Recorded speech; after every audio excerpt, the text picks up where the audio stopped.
तो hello ji, this side Neeraj second year student at IIT VHU। तो आज की वीडियो का जो टॉपिक है कि मतलब अभी हमारा जेई मेंस का मतलब कि सेकंड अटैम्प्ट आने वाला है। तो मतलब तुम्हारी मतलब कितनी भी परसेंटाइल रही हो, मैं उनकी बात कर रहा हूँ जिनको मतलब कि परसेंटाइल अपनी इम्प्रूव करनी है। जैसे कि मान के चलो तुम्हारी परसेंटाइल अभी आएगी मतलब 80 से 90 के बीच में, जितनी भी आएगी अगर तुम्हें उसको इम्प्रूव करना है तो मतलब कि मैंने भी अपने टाइम पे मेरी जो फर्स्ट अटैम्प्ट में परसेंटाइल थी वो 90 के समथिंग थी, और जो सेकंड अटैम्प्ट में जो मेरी परसेंटाइल आई थी वो 96 पॉइंट समथिंग। तो ऐसी चीज़ें मैंने क्या चीज़ें फॉलो करी थी कि मैंने मतलब कि अपनी परसेंटाइल को मतलब कि 90 से 96 पॉइंट समथिंग लेके गया था। तो ऐसी कुछ चीज़ें और कुछ बातें जो मैं तुम्हें बताना चाहूँगा कि कैसे अपनी परसेंटाइल को बूस्ट कर सकते हो तुम, अगर तुम्हारी जेईई मेंस फर्स्ट अटेम्प्ट में कम परसेंटाइल आई है तो उसको तुम कैसे बूस्ट कर सकते हो। तो भाई तो तुम्हें मतलब कि 20-80 प्रिंसिपल ही फॉलो करना पड़ेगा कि तुम्हें 20% सिलेबस कवर करके करा तो तुमने बहुत भी होगा, मगर उस 20% को इतना ध्यान दो, इतना फोकस करके उसको रिवाइज करो, उसकी क्वेश्चन प्रैक्टिस करो, पीवाईक्यू करो कि जो 20% जो तुम्हारा एरिया ऑफ कंसिडरेशन है उससे ही तुम्हारा 80% मार्क्स आ जाए। तो ये मैंने अप्लाई किया था कि कैसे मतलब कि जो हाई स्कोरिंग चैप्टर्स हैं मतलब कि जिनसे मतलब फ्रिक्वेंटली क्वेश्चन आ रहे हैं उसकी एनालिसिस वगैरह मैंने करी थी। तो तुम्हें 20-80 प्रिंसिपल पे बहुत मेजरली ध्यान देना है कि मतलब तुम्हारे जो 20% चैप्टर्स हैं हर एक सब्जेक्ट के, वही तुम्हारे 80% मार्क्स को कंट्रीब्यूट करेंगे। तो अभी मैं बताऊंगा कि मतलब तुम्हारे जो कितने मतलब ऐसे चैप्टर्स हैं हर एक सब्जेक्ट के जो तुम्हें ध्यान देने हैं, उन पर फोकस करना है जिससे कि तुम 80% ऑफ मार्क्स मतलब कि वो स्कोर कर पाओ। तो पहली चीज़ पर बात करते हैं कि वो है तुम्हारा स्टडी आवर्स। तो अभी तुम्हारे जितने भी स्टडी हार हों मतलब कि 3 घंटे 4 घंटे, तो तुम्हें इंक्रीज़ ही करना पड़ेगा।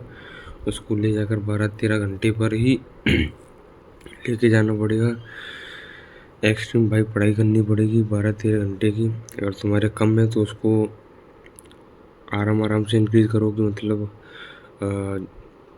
जैसे 1 महीने में अब जितना भी टाइम बचा है मतलब कि रोज़ थोड़ा थोड़ा पुश मारो, जिससे कि तुम्हारा जो 12-13 घंटे का जो स्टडी आ रहा है वो अचीव हो सके। उसमें तुम्हारा क्या क्या इंक्लूड होगा वो तुम्हारा, उसमें तुम्हारे क्वेश्चन प्रैक्टिस होंगे, तुम्हारा टेस्ट एनालिसिस होगा, तुम्हारा जब तुम टेस्ट दे रहे हो उसका जो टाइम है वो भी मतलब इंक्लूड कर सकते हो। और जब तुम किसी चीज़ का रिवीजन वगैरह कर रहे हो या वन शॉट देख रहे हो, लेक्चर देख रहे हो, नोट्स बना रहे हो, शॉर्ट नोट्स बना रहे हो, उसमें वो सब इंक्लूड होगा। और जनरली तुम मतलब कि सुबह उठकर पढ़ने की आदत डालो। रात को ज़्यादा रात को रिवीजन ही करो जितना भी हो सकता है। तो भाई मैंने भी यही चीज़ फॉलो करी थी, जिससे कि मतलब कि मेरी जो फर्स्ट अटैम्प्ट में जो मैथ में परसेंटाइल थी वो करीब 45 की समथिंग थी, 45 परसेंटाइल थी और मैं उसको लेके गया था 95 की समथिंग। तो ये मतलब कि मैंने मतलब कि ये चीज़ फॉलो करी थी, जो इम्पोर्टेंट चैप्टर उनकी ढंग से ही कुछ रैंडम सॉल्व नहीं किया था, इस चैप्टर को लगा लो, उस चैप्टर मेरा ये स्ट्रॉन्ग है वो स्ट्रॉन्ग है। भाई जिसकी वेटेज ज़्यादा है उसको करके जाओ, उसी के क्वेश्चन आएंगे, एक आध दो क्वेश्चन आ सकते हैं भाई, अब अनसर्टेनिटी है। तो मैथ के लिए मैंने मतलब कि जो मैथन वो सर हैं मतलब उनका नाम मुझे याद नहीं है, मैथन वो प्लेटफॉर्म जो है, मैंने उनका एक क्रैश कोर्स लिया था मैथ के लिए, शायद 2000 रुपये का था। अगर तुम भी अफोर्ड कर सकते हो तो ले सकते हो। एंड टाइम में मुझे बहुत हेल्प करी थी उसने, जिससे कि उन्होंने मतलब कि पूरा मुझे ज़्यादा मेहनत नहीं करनी पड़ी एनालिसिस करने में, पीवाईक्यू वगैरह का सब उन्होंने दे दिया था कि ये इंपॉर्टेंट चीज़ें ये करके चले जाओ। उसकी वजह से मेरी अच्छी परसेंटाइल आई थी। अगर उसमें रिफंड पॉलिसी भी, अगर तुम 99 परसेंटाइल से ऊपर या 98 जितना भी होता है तो वो पूरा अमाउंट रिफंड कर देता है आपका। 97 से ऊपर या 98 से समथिंग जितना भी उनका स्कीम वगैरह रहता है तो अमाउंट तुम्हारा रिफंड भी हो जाता है। ऐसी कोई बात नहीं है। अगर तुम 2000 रुपये इन्वेस्ट करना चाहते हो, शायद अब तो प्राइस थोड़ा बढ़ चुका होगा, मेरे टाइम पे तो शायद 2000 का ही था, तो तुम ले सकते हो, वो अच्छी चीज़ है। तुम्हारा स्कोर इंक्रीज़ ही होगा।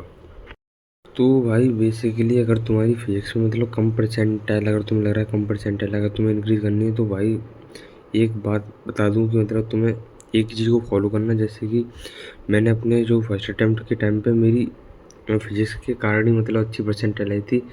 तो मैंने जो आइडेंटिटी है मतलब मोहित गोंद का सर, मतलब कि यूट्यूब चैनल है उनका, उनको ढंग से फॉलो किया था पत्थर की लकीर मान के। तो भाई तुम भी उनको फॉलो करना, जिससे कि तुम्हारी जो फिजिक्स में जो परसेंटाइल है वो अच्छी आ सके। तो भाई केमिस्ट्री में भी मेरी मतलब कि कम ही परसेंटाइल थी, मतलब फर्स्ट अटैम्प्ट में करीब 60 के करीब होगी, उसको भी मैं 96 97 लेके गया था।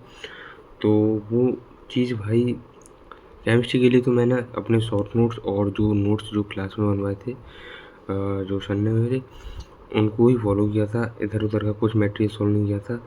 तो और ये भी फोकस किया था कि मतलब जो इम्पोर्टेंट चैप्टर हैं, जैसे कि तुम्हारा केमिकल बॉन्डिंग हो गया, मॉलिक्यूलर स्ट्रक्चर, फिर तुम्हारा कोऑर्डिनेशन कंपाउंड पी ब्लॉक जो इनऑर्गेनिक केमिस्ट्री का पार्ट है, एस ब्लॉक, एफ ब्लॉक और डी ब्लॉक, उसमें जो ट्रेंड वगैरह पूछ जाते हैं।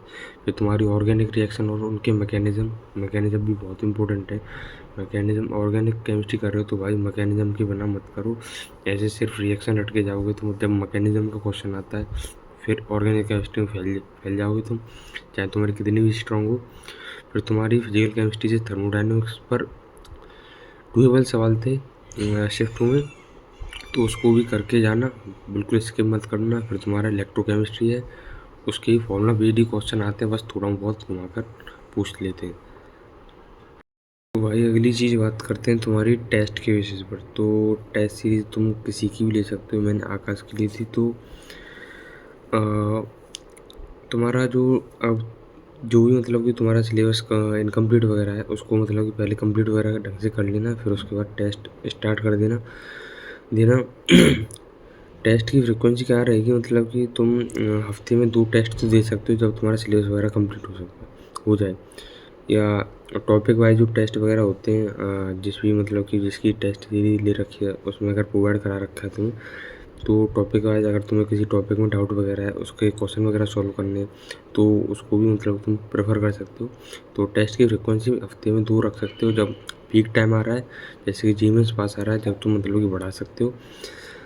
और टेस्ट के बाद क्या करना है, टेस्ट के बाद भाई 1 घंटे तुम्हें बैठना है भाई, उसका एनालिसिस करना है मेरे से कौन कौन सी मिस्टेक हुई है, मतलब कैसी कैसी मिस्टेक हुई है, क्या मैं क्वेश्चन को गलत पढ़ रहा हूँ, क्या मैं कैलकुलेशन एरर ज़्यादा कर रहा हूँ, क्या मैं फॉर्मूला बेस्ड क्वेश्चन ही गलत करके आ रहा हूँ, क्या मैं भूल ही जा रहा हूँ भाई, मेमोरी रिटेंशन ही नहीं हो पा रहा।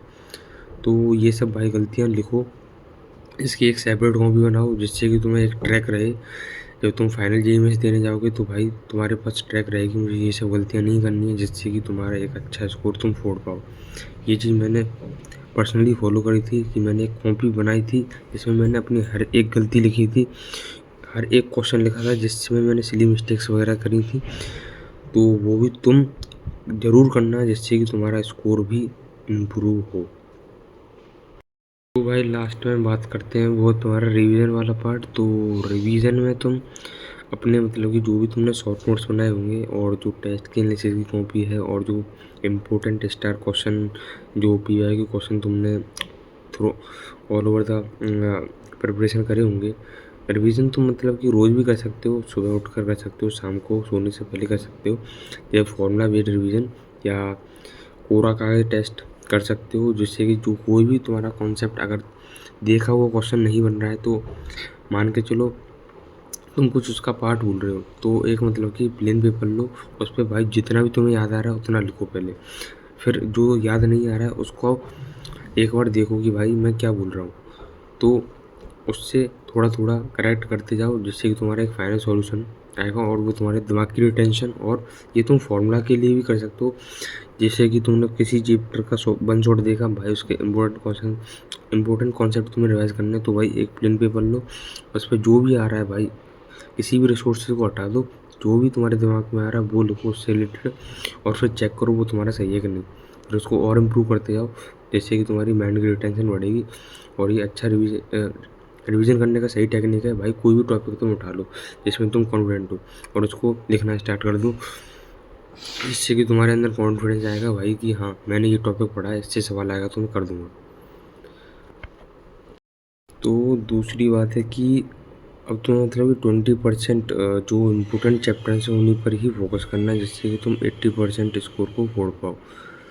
तो ऐसे चैप्टर्स जो मतलब कि तुम्हें फिजिक्स में ध्यान रखने हैं, जिनसे मतलब कि ज़्यादातर सवाल आते हैं, जिससे कि तुम अच्छी परसेंटाइल उठा सकते हो। वैसे सिलेबस तो तुमने पूरा कवर कर रखा होगा फॉर्मूला बेसिस पर, वन शॉट देख के नोट्स वगैरह, शॉर्ट नोट्स वगैरह बना रखे होंगे, उसके फॉर्मूला वगैरह तो तुम्हें बेसिक आइडिया तो होगा हर एक चैप्टर्स का, पहले वो तो करके ही जाना है। तो अब मेजरली इन चैप्टर्स पे ज़्यादा ध्यान देना है, इनके वीआईक्यू और अलग से क्वेश्चन प्रैक्टिस ज़्यादा करना है। तो फिजिक्स की बात करते हैं तो उसमें तुम्हारा पहला चैप्टर इलेक्ट्रोस्टैटिक्स, फिर तुम्हारा करंट इलेक्ट्रिसिटी, फिर तुम्हारा मैग्नेटिक करंट मैग्नेटिज्म, फिर तुम्हारा एसी एंड इलेक्ट्रोमैग्नेटिक इंडक्शन, फिर तुम्हारा ऑप्टिक्स। ऑप्टिक्स से भी बहुत सही सवाल आए थे। जब मैं रिव्यू वगैरह लेने गया था, उसने बताया था कि एक बच्चे ने कि 3 सवाल ऑप्टिक्स से आए थे एक शिफ्ट में। तो फिर तुम्हारा मॉडर्न फिजिक्स, फिर तुम्हारा इलेक्ट्रॉनिक डिवाइसेस। और जो क्लास 11th की फिजिक्स है उसमें से जो मेजरली जो क्वेश्चन देखे गए थे वो तुम्हारे थर्मोडायनेमिक्स, केटीजी, और तुम्हारा ऑस्किलेशन वेव्स और रोटेशनल मोशन। रोटेशनल मोशन थोड़ा हार्ड पड़ता है, उसको तुम छोड़ के भी जा सकते हो अगर उसके फॉर्मूला बेस्ड सवाल आ रहे हैं, इसमें रेशियो वगैरह निकालना होता है, काइनेटिक एनर्जी, पोटेंशियल एनर्जी। वैसे अगर सवाल आते हैं फॉर्मूला बेस्ड तो तुम कर सकते हो। फिर तुम्हारा वर्क पावर एनर्जी, उससे भी उसका भी वेटेज हाई है। वैसे जो शुरुआत के जो 12th के चैप्टर बताएं और जो थर्मोडायनेमिक्स को मिलाकर उनका वेटेज सबसे ज़्यादा है, तो उन पर थोड़ा ज़्यादा फोकस करना। फिर तुम्हारे ये जो काइनेमेटिक्स हो गया, लॉज ऑफ मोशन हो गया, ग्रेविटेशन हो गया, ऑस्किलेशन वेव हो गया, फिर उस पर तुम फोकस कर सकते हो। बात करते हैं अब मैथ की। तो मैथ में जो 12th के चैप्टर जिनसे मतलब कि मेजरली सवाल देखे गए थे वो तुम्हारा है matrix determinant, limits, continuity and differentiability, integral calculus, इसमें डेफिनेट और इनडेफिनेट इंटीग्रल दोनों। फिर तुम्हारा डिफरेंशियल इक्वेशन है, फिर तुम्हारा वेक्टर अलजेब्रा है, फिर 3D ज्योमेट्री और probability and statics. In chapter को भाई मेजरली ध्यान देना, इनके क्वेश्चन प्रैक्टिस ढंग से करना, नोट्स वगैरह तुमने बनाए रखे होंगे, पीआई को ढंग से सॉल्व करना, रिविजन ढंग से करना इन सब का। तो अब 11th के चैप्टर देखते हैं।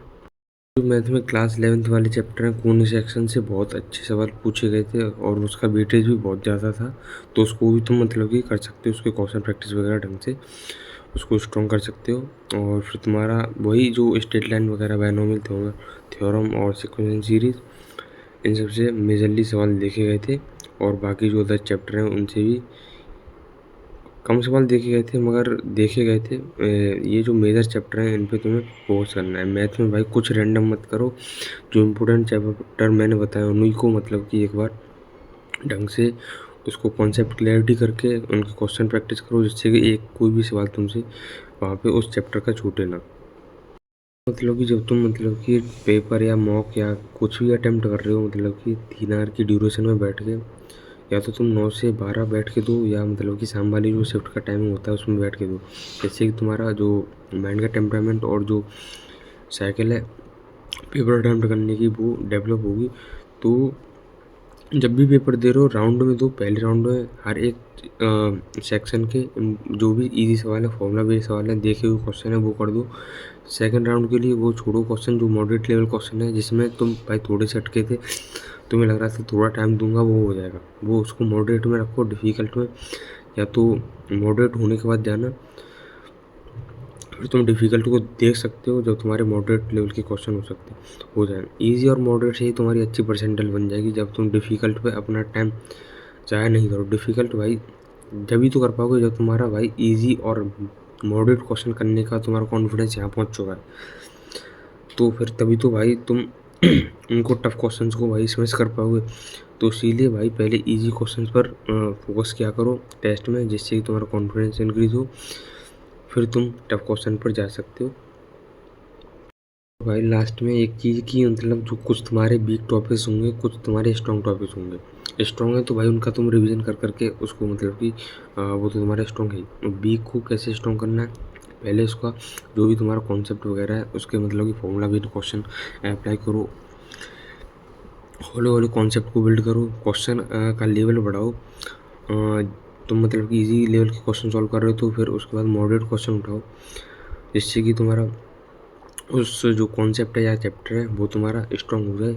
बेसिकली तुम्हें सिलेबस तो पूरा ही कवर करना है, फॉर्मूला बेस्ड और बेसिक कॉन्सेप्चुअल अंडरस्टैंडिंग होनी चाहिए हर एक चैप्टर की, जिससे कि तुम्हारा वहाँ पे अगर PYQ बेस्ड क्वेश्चन या देखा हुआ क्वेश्चन या फॉर्मूला बेस्ड क्वेश्चन अगर तुम गलत करके आ रहे हो, वो सबसे बड़ा पाप है भाई, ये तो मत ही करना। तो भाई तुम्हें हर एक चैप्टर की बेसिक अंडरस्टैंडिंग और फॉर्मूला बेस्ड क्लैरिटी होनी चाहिए।